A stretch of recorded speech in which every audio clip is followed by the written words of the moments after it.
ഹരിശ്രീ ഗണപതയേ നമ. അവിഘ്നമസ്തു. ഓം നമോ ഭഗവതേ വാസുദേവായ. ശ്രീകൃഷ്ണായ പരമാത്മനേ നമ. എല്ലാ ഭക്തമക്കൾക്കും എൻ്റെ വിനിതമായ പ്രണാമം. എല്ലാവർക്കും എല്ലാ നന്മകളും ഉണ്ടാകണമെന്ന് പ്രാർത്ഥിക്കുന്നു. ഓം ലോകാസമസ്ത സുഖിനോ ഭവന്തു. നമ്മൾ നാരായണീയം ദശകം 25 നരസിംഹാവതാരമാണ് വായിച്ചുകൊണ്ടിരുന്നത്. നമ്മൾ കഴിഞ്ഞ 3-ാം ശ്ലോകത്തിൽ ഭഗവാന്റെ ഉരുട്ടിമിഴിക്കുന്ന ഭയം ജനിപ്പിക്കുന്ന കണ്ണുകൾ, അതുപോലെ തന്നെ വിറകൊള്ളുന്നതുമായ സട, വിശാലമായ ഗുഹ പോലെ വിടർന്ന മുഖം, വാൾ ചുഴറ്റുന്ന പോലെ ഇളകിക്കൊണ്ട് പുറത്തേക്ക് നീട്ടിയ ഊക്കൻ നാവ്, വാ പിളർക്കുമ്പോൾ മാത്രമേ കാണപ്പെടുന്ന കണ്ടാൽ കിടിലം കൊള്ളിക്കുന്നതുമായ കൂറ്റൻ ദംഷ്ടകൾ, ഇങ്ങനെയുള്ള ഭഗവാനെയാണ് ഭട്ടതിരിപ്പാട് വർണ്ണിച്ച് പ്രാർത്ഥിക്കുന്നത്. അതാണ് അതിൻ്റെ 4-ാം ശ്ലോകം നമുക്ക് വായിക്കാം. ശ്ലോകം 4. ഉത്സർപ്പൽ വലിഭംഗ ഭീഷണ ഹനു ഹ്രസ്വസ്തവീയസ്തര ഗ്രീവം പീവരദോ സദോ ഗദനഖ ക്രൂരാംശു ദൂരോൽബണം വ്യോമോല്ലംഘി ഖനാഖനോപമാ ഖന പ്രധ്വാന നിർധാവിത സ്പർദ്ധാലോ പ്രകരം നമാമി ഭവത തൽ നാരസിംഹം വപു. ഉത്സർപ്പൽ വലിഭംഗ ഭീഷണഹനു ഹ്രസ്വസ്തവീയസ്തര ഗ്രീവം പീവരദോ ശതോ ഗദനഖ ക്രൂരാംശു ദൂരോൽബണം വ്യോമോല്ലംഘി ഖനാഖനോപമാ ഖന പ്രധ്വാന നിർധാവിത സ്പർദ്ധാലോ പ്രകരം നമാമി ഭവത തൽ നാരസിംഹം വപു. ഈ ശ്ലോകത്തിൽ മേൽപോട്ട് വലിയുന്ന വലികളുടെ ചുളിവുകളാൽ ഭയം ജനിപ്പിക്കുന്ന കീഴ്ക്കവിളുകൾ, അത് നരസിംഹമൂർത്തിയുടെ ഈ താടികളെല്ലാം ഇങ്ങനെ താഴേക്ക് തൂങ്ങിക്കിടക്കുന്ന എന്താ മേലോട്ട് വലിയുന്ന വലിവുകളാണ്. അത് ചുളിവുകളാൽ ഭയം ജനിപ്പിക്കും. അത്ര ഭയങ്കര ശരീരമായി നിൽക്കുമല്ലേ, വലുപ്പം കൊണ്ടങ്ങ് വലുതായി നിൽക്കുമല്ലേ. അപ്പോൾ അത് ആർക്കും ഭയം ജനിപ്പിക്കുന്ന കീഴ്ക്കവിളുകൾ, തടിച്ച് ഇടുങ്ങിയ കഴുത്ത്, തടിച്ചു കൊഴുത്ത അനേകം കൈകൾ, ആ കൈകളിലെ തീഷ്ണങ്ങളായ നഖങ്ങൾ, ആ നഖങ്ങളിൽ നിന്ന് ചിന്നിച്ചിതറുന്ന ദാരുണ രശ്മികൾ, ആകാശമുട്ട നിൽക്കുന്നതും പെയ്യാൻ ഒരുങ്ങിയതുമായ മേഘങ്ങളുടെ ഇടിമുഴക്കത്തിന് തുല്യമായ അട്ടഹാസത്താൽ എതിരാളികളെ ആട്ടി ഓടിച്ചതുമായ ഭഗവാന്റെ നരസിംഹാകാരമായ ശരീരത്തെ ഞാൻ നമിക്കുന്നു. ഭട്ടതിരിപ്പാട് ഇങ്ങനെ ഭഗവാൻ ഇതെല്ലാം ഓർത്തും കൊണ്ട് മനസ്സിൽ കണ്ടും കൊണ്ട്, ഭാഗവതത്തിൽ ഇതെല്ലാം കിടപ്പുണ്ട്, അതെല്ലാം ഇദ്ദേഹം ഇങ്ങനെ വർണ്ണിച്ച് നമുക്കും ഇങ്ങനെ ഭഗവാന് ഓരോരോ ഭാഗങ്ങൾ വായിക്കുമ്പോഴും നമുക്കും ഭഗവാൻ ഇങ്ങനെ വർണ്ണിക്കണം. അത്രമാത്രം ഭയാനകമായ ഒരു നരസിംഹ ആകാരമാണ് ശരീരം. അത് തീഷ്ണങ്ങളായ നഖങ്ങൾ എന്തിനാ അങ്ങനെ വന്നേക്കുന്നേ? കാരണം ഈ ദുഷ്ടനെ വധിക്കാൻ ആയുധങ്ങളൊന്നും പ്രയോഗിച്ചുകൂടല്ലോ, വരം അങ്ങനെ വാങ്ങിച്ചേക്കുന്നത്. അപ്പോൾ ഭഗവാന്റെ നഖം അത്രമാത്രം കൂർത്തിരിക്കണ്ടേ? അപ്പോൾ ആ നഖങ്ങളിൽ നിന്നൊക്കെ ചിന്നിച്ചിതറുന്ന ദാരുണ രശ്മികൾ, കാരണം അത്രമാത്രം അങ്ങനെ ശോഭയോടി തിളങ്ങണം. എന്താ കാരണം? ഈ കത്തിയൊക്കെ നമ്മൾ എടുക്കുമ്പോൾ, വാളൊക്കെ എടുക്കുമ്പോൾ തിളങ്ങത്തില്ലയോ? അതുപോലെ ഭഗവാന്റെ കൈയുടെ നഖങ്ങളാണ് ഇവിടുത്തെ വാളും കുത്തി കീറണ്ടേ. അപ്പോൾ അത്രമാത്രം മിനുസപ്പെട്ടിരിക്കണ്ടേ? അതൊക്കെയാണ് നമ്മൾ ഓർക്കേണ്ടുന്നത്. ഭഗവാൻ എത്രമാത്രം അതിശയോക്തികളാണ് ഇവിടെ കാണിക്കുന്നത്. ഭഗവാന്റെ തീഷ്ണങ്ങളായ നോട്ടങ്ങളും ആ വപുസിലെ ദാരുണ രശ്മികളും ഇടിമുഴക്കം പോലെയുള്ള അട്ടഹാസങ്ങളും ശത്രുക്കളെല്ലാം ഓടി ഭയപ്പെട്ട് ഓടി രക്ഷപ്പെടും. എന്നുവെച്ചാൽ അവിടെ ഉള്ള നിന്ന് ബാക്കി ആ അസുരന്മാരെല്ലാം ആ അട്ടഹാസം കേട്ട് നടുങ്ങി തെറിച്ച് അസുരന്മാർ ചിന്നിച്ചിതറി ഓടി ഒളിച്ചു. എന്താ ഇത്രമാത്രം ഭയം? കാരണം ഈ അസുരൻ വരം വാങ്ങിച്ചേക്കുന്നത് എങ്ങനെയാ? ഭൂമിയിലോ ആകാശത്തോ പറ്റത്തില്ല, അകത്തോ പുറത്തോ പറ്റത്തില്ല, രാത്രിയിലോ പകലോ പറ്റത്തില്ല, മനുഷ്യനോ മൃഗങ്ങളോ പറ്റത്തില്ല. ഇങ്ങനെയെല്ലാം വരം വാങ്ങിച്ചപ്പോൾ ഭഗവാൻ എങ്ങനെ നിൽക്കണം? പിന്നെ പകുതി മനുഷ്യനും പകുതി സിംഹവും. അതുപോലെ തന്നെ ആയുധങ്ങൾക്ക് പകരം നരസിംഹത്തിൻ്റെ ആ നഖങ്ങളൊക്കെ ആയുധങ്ങളാവും. ഇദ്ദേഹം ഗദ കൊണ്ട് വന്ന് ഭഗവാനെ നേരെ ചാടിയിട്ട് ഭഗവാൻ എന്താ ഗദ എടുക്കാത്തത്? വിചാരിച്ച ഗദ വരത്തില്ലയോ? പറ്റത്തില്ല, വരം വാങ്ങിച്ചു പോയി. ഇതെല്ലാം നമ്മൾ ചിന്തിക്കണം. ഭഗവാനോടുള്ള ആ ഒരു ഭക്തിയും സ്നേഹവും എത്രമാത്രം ഭട്ടതിരിപ്പാട് ഇതൊക്കെ ചിന്തിച്ച് ഇങ്ങനെ വർണ്ണിക്കുന്നു. നമ്മളൊക്കെ വായിച്ചങ്ങ് പോകും, നമ്മൾ ചിന്തിക്കുന്നില്ല, ഭഗവാനെ വർണ്ണിക്കുന്നില്ല.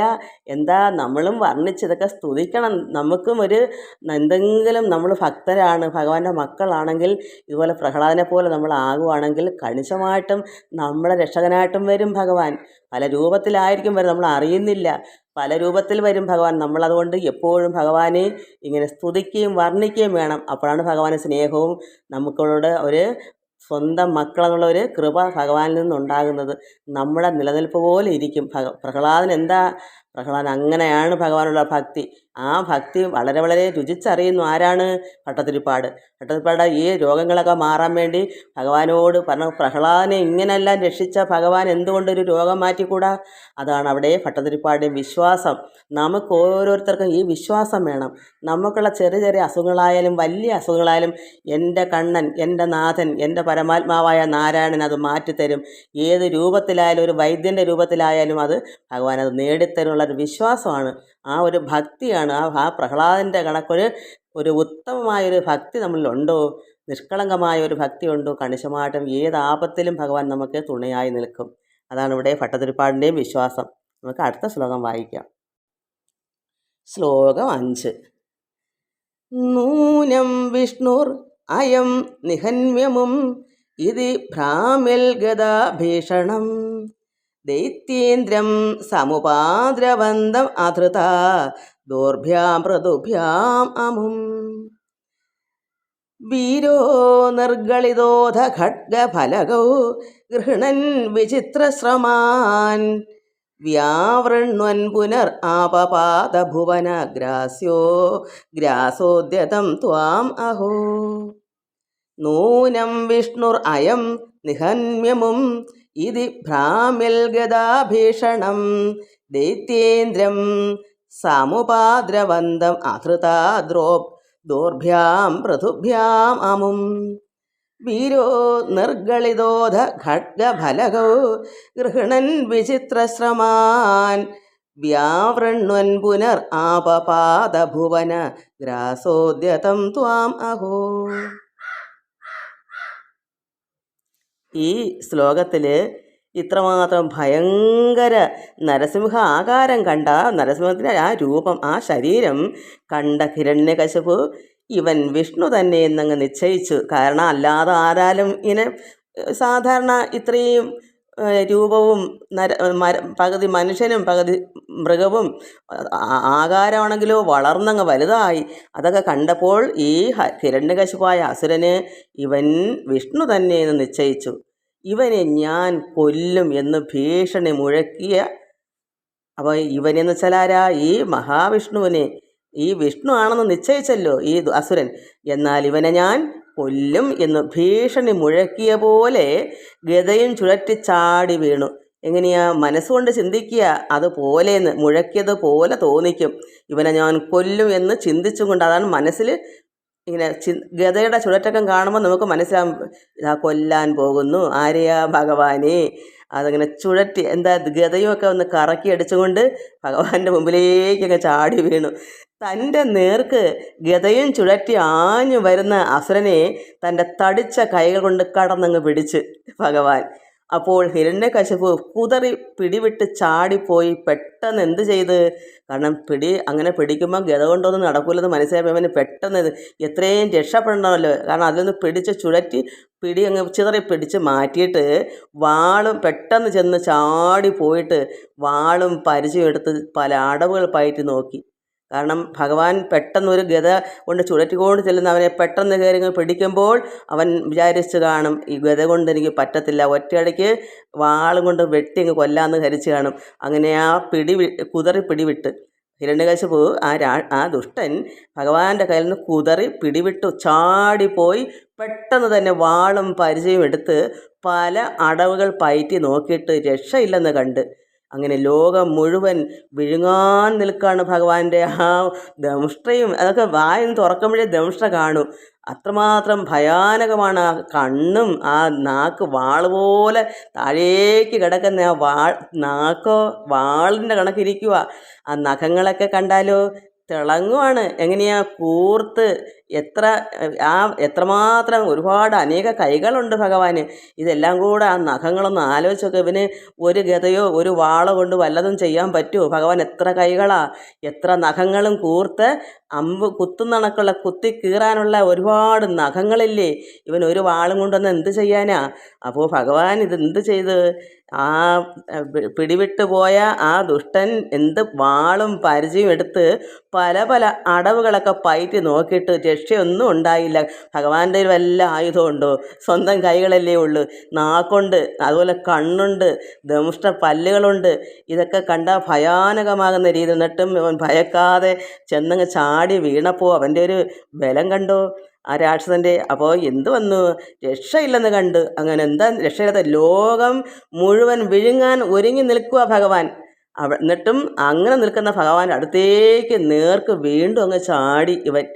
ഹിരണ്യകശിപുവും ഭഗവാനായ നരസിംഹവും തമ്മിൽ ഏറ്റങ്ങ് മുട്ടി.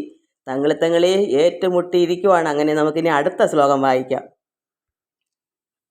ശ്ലോകം 6.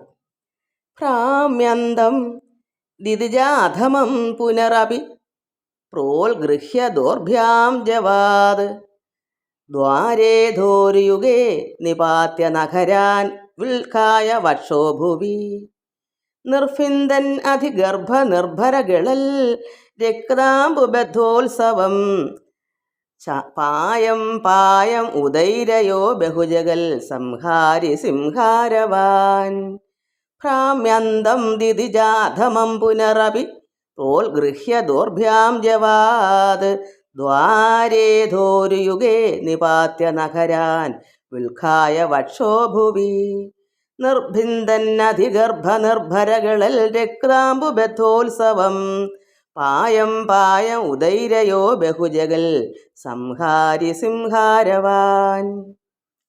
ഈ ശ്ലോകത്തിൽ തൻ്റെ പിടിയിൽപ്പെടാതെ ഒഴിഞ്ഞൊഴിഞ്ഞ് വട്ടം കറക്കുന്ന ആ അസുര അധമനെ, അധമൻ എന്ന് പറയുന്നത് എന്താ? ഈ അസുരനെ, ആ കുട്ടിയെ അത്രമാത്രം ഒരു മകനെ ദ്രോഹിക്കുമ്പോൾ അവൻ അധമനല്ലേ? ഒരു പിതാവാണോ അവൻ? അപ്പോൾ അസുരനോ പോട്ടെ, അസുരനിലും അധമനായിപ്പോയി സ്വന്തം മകനോട് കാണിക്കുന്ന ക്രൂരത പ്രഹ്ലാദനോട്. അതുകൊണ്ട് ഭഗവാന്റെ പിടിയിൽപ്പെടാതെ ഈ വാളും കൊണ്ടൻ ചാടിയില്ലേ. അപ്പോൾ ഒഴിഞ്ഞൊഴിഞ്ഞ് വട്ടം കറക്കുന്ന ആ അസുര അധമനെ ഭഗവാൻ വീണ്ടും വേഗത്തിൽ 2 കൈകൊണ്ട് മുറുകെ പിടിച്ചുയർത്തിയെടുത്ത് അവനെ 2 കൈകൊണ്ട് പിടിച്ചങ്ങ് പൊക്കിയിട്ട് എന്ത് ചെയ്തു? ഉമ്മറപ്പടി മേലിരുന്നു. അകത്തും പുറത്തും പറ്റാത്തവൻ എന്ത് വേണം പിന്നെ? പടിയുടെ, അതായത് വാതിലിൻ്റെ പടിയിൽ. കാരണം അകവും അല്ല പുറവും അല്ലല്ലോ. അപ്പോൾ അകത്താവും മുറിക്കകത്തായിപ്പോവും, പടിക്ക് പുറത്താകുമ്പം വെളിയിലായിപ്പോവും. അതുകൊണ്ട് ഭഗവാൻ എന്ത് ചെയ്ത് അവനെ പിടിച്ചങ്ങ് ഉയർത്തിയിട്ട് ഉമ്മറപ്പടി മേലിരുന്നു തൻ്റെ തുടകളിന്മേൽ മലർത്തി കിടത്തി. അപ്പോൾ ഭഗവാന്റെ തറയിലോ അതായത് ആകാശത്തോ ഭൂമിയിലോ പറ്റത്തില്ലല്ലോ, വരം വാങ്ങിച്ചത് അങ്ങനെയാണ്. അപ്പോൾ പിന്നെ അവനെ എവിടെ കിടത്തി കൊല്ലാൻ പറ്റും? അപ്പോൾ ഭഗവാൻ എന്ത് ചെയ്ത് ഭഗവാന്റെ തുടകളിന്മേൽ, ഭഗവാനോടെ ഉമ്മറപ്പടിയിൽ ഇരുന്ന് ആ ഭഗവാന്റെ മടിയിൽ തന്നെ, അതാ തുടകളിന്മേൽ തന്നെ മലർത്തി അങ്ങ് കിടത്തി. അവൻ്റെ മാറിൽ നഖങ്ങൾ കുത്തി ഇറക്കി ഉള്ളിൽ നിന്ന് കൂടെ ഇങ്ങനെ ചാടി വരും. ഈ കുത്തി നഖങ്ങളെല്ലാം കൂടെ ആ വയറിൻ്റെ ഭാഗത്ത് നഖങ്ങൾ ആ മാറിൽ നെഞ്ചോട് ചേർന്ന് അവിടെ കുത്തി ഇറക്കിയപ്പോൾ ഉള്ളിൽ നിന്ന് കൂടുകൂടെ ചാടി വരുന്ന ചുടു ചോര അത്യാർത്തിയോടെ എന്ന പോലെ ഭഗവാനപ്പോൾ ഒരു യഥാർത്ഥ നരസിംഹം തന്നെ ആയി. എന്നാലല്ലേ ആ ചോര കുടിക്കാൻ പറ്റൂ, അല്ലാതെ ഭഗവാന് കുടിക്കാൻ പറ്റില്ല. അപ്പോൾ ആ ഉള്ളിലിരിപ്പം എല്ലാം എന്തായി വന്ന് ഘോര ആയിട്ടുള്ള ഒരു സിംഹത്തിൻ്റെ അത്രമാത്രം. അപ്പം സിംഹത്തിനോ പ്രത്യേകിച്ച് ഇങ്ങനെ ആണല്ലോ. അപ്പോൾ അത് 10,000 ശക്തിയോടുകൂടി ഒരു സിംഹമാണെന്ന് കണ്ടോണം. അത്യാർത്തിയോടെ എന്ന പോലെ കുടിച്ചുകൊണ്ട് ലോക സംഹാരകനായ ഭഗവാന് ലോകം തകർത്തക്ക സിംഹനാദങ്ങൾ നാദങ്ങൾ തുടർച്ചയായി പുറപ്പെടുവിച്ചു. അത്രമാത്രം ഭഗവാന് ദേഷ്യം, ഒരിക്കലും ആ ദേഷ്യം തീർത്തില്ല. അത്രമാത്രം ദുഷ്ടനാണ് ആരാ ഈ ഹിരണ്യകശിപു. സ്വന്തം മകനോട് കാണിച്ചതും പോരാഞ്ഞിട്ട് അവിടെ ഭഗവാനോട് എടുത്തങ്ങ് ചാടുവല്ലേ, ആ വാളും ഗതയും കൊണ്ടൊക്കെ ഇങ്ങോട്ട് ചാടിയപ്പോൾ ഭഗവാൻ അത്രമാത്രം ദേഷ്യവും എല്ലായിടത്തും ആ ചോരയൊക്കെ കൊണ്ട് കുടിച്ച് തകർത്ത് ഭഗവാൻ, ലോകസംഹാരകനായ ഭഗവാൻ ലോകം തകർത്തക്ക സിംഹനാദങ്ങൾ തുടർച്ചയായി പുറപ്പെടുവിച്ചു അലറിക്കൊണ്ട്. അതാണ് എന്താ പറയുന്നേ, ഭഗവാൻ എന്താ സ്വന്തം മകനോട് കടും കൈകൾ ചെയ്തതുകൊണ്ടാണ്. അതുകൊണ്ടാണ് ഇവിടെ അധമൻ എന്ന് പ്രയോഗം കൂടുതൽ അർത്ഥവത്താവുന്നത്. ആയുധങ്ങൾ കൊണ്ട് ഒന്നും വധിക്കരുന്ന വരം വരിച്ചത് കൊണ്ട് ആ വരം ഫലവത്താക്കണം. അതുകൊണ്ടാണ് ഭഗവാൻ നഖങ്ങൾ ഉപയോഗിച്ചത്. പടിയിലിരുന്ന് തുടകളിൽ വെച്ചാണ് വധിച്ചത്. അതും ആ അസുരൻ നേടിയ വരം ഫലവത്താക്കാനാണ്. അല്ലെങ്കിൽ ഭഗവാൻ എന്താ വെളിയിലുണ്ട് ചെയ്തുകൂടി. അപ്പോൾ വരം അതുപോലെ വേണമല്ലോ, ഭഗവാൻ കൊടുക്കുന്ന വരങ്ങളല്ലേ. അപ്പോൾ അതൊക്കെ നന്നായി പാലിച്ചുകൊണ്ട് തന്നെയാണ് ഭഗവാൻ ഇതെല്ലാം ചെയ്തത്. അപ്പോൾ അകത്തോ പുറത്തോ ഭൂമിയിലോ ആകാശത്തോ വെച്ച് കൊല്ലരുതെന്നാണ് വരം. അതുകൊണ്ടാണ് ഭഗവാൻ പടിമേലിരുന്ന് തൻ്റെ തുടകളിൽ കിടത്തി വധിച്ചത്. ഇതാണ് ഈ ശ്ലോകത്തിൽ ഭഗവാനെ ഭട്ടതിരിപ്പാട് ഇത്രയെല്ലാം വർണ്ണിക്കുന്നത്. നമുക്ക് നമ്മളാൽ ഒക്കുന്നത് പോലൊക്കെ അങ്ങ് വർണ്ണിച്ച് ഭഗവാനെ അങ്ങ് എന്തുമാത്രം സ്നേഹവും ഭക്തിയും എല്ലാം ആ പ്രഹ്ലാദനെ പോലെ, ആ ഭട്ടതിരിപ്പാടിനെ പോലെ നമ്മളും അങ്ങനെ ആകണം. ഭഗവാനുള്ള ഭക്തി വർദ്ധിക്കട്ടെ. എല്ലാ മക്കളും ഭക്തി വർദ്ധിച്ച് ഭഗവാൻ ലയിക്കണം, ചേരണം. നമുക്കിതെല്ലാം അങ്ങനെ ആടിപ്പാടി പുകഴ്ത്താം. ഭഗവാൻ ഇങ്ങനെ ഒരു ദുഷ്ടനോട് എന്താ ചെയ്തത്, സ്വന്തം മകനെ എന്തെല്ലാം രീതിയിലാണ് അവൻ കൊല്ലാൻ ഒരുക്കിയത് ആ കുട്ടിയെ. അപ്പോൾ അത് ഭഗവാൻ സഹിക്കൂ? ആ ഒരു നിഷ്കളങ്കമായൊരു ഭക്തൻ, ഒരു പ്രഹ്ലാദൻ കുട്ടി. അപ്പോൾ അതുപോലെ നമുക്കും അങ്ങനെ ആകണം. എല്ലാവർക്കും നമസ്കാരം. സർവത്ര ഗോവിന്ദ നാമ സങ്കീർത്തനം, ഗോവിന്ദ ഗോവിന്ദ.